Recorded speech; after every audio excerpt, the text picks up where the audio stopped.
రక్షణ దయచేసే మా ప్రేమగల తండ్రి, ఈ గొప్ప నామానికి స్తుతులు.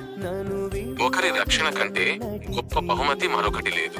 నేనిప్పుడు నా కుటుంబ సభ్యుల ఆత్మల రక్షణ కొరకు మీ సన్నిధిలోకి వస్తున్నాను. నా విశ్వాసం బలహీనపడినందుకు నన్ను క్షమించండి. ప్రభువా, నా కుటుంబ సభ్యుల హృదయాలను మీరు మృదువుగా చేయండి.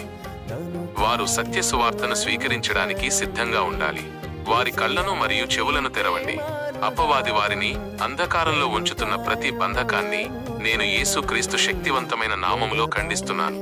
వారి జీవితంలో ఉన్న ప్రతి అపనమ్మకాన్ని, అహంకారాన్ని మరియు సందేహాన్ని మీరు తొలగించండి. ప్రభువా, వారి యేసుక్రీస్తును వారి వ్యక్తిగత రక్షకునిగా అంగీకరించే వరకు మీరు వారిని వదలవద్దు. వారికి పశ్చాత్తాపం యొక్క ఆత్మను దయచేయండి.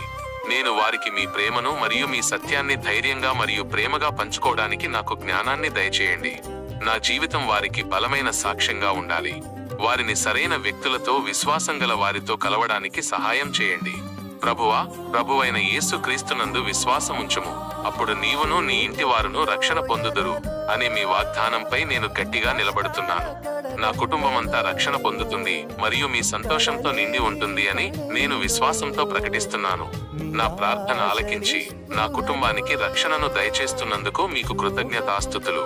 యేసుక్రీస్తు శక్తివంతమైన నామములో సంపూర్ణ రక్షణ కొరకు ప్రార్థిస్తున్నాను. ఆమేన్.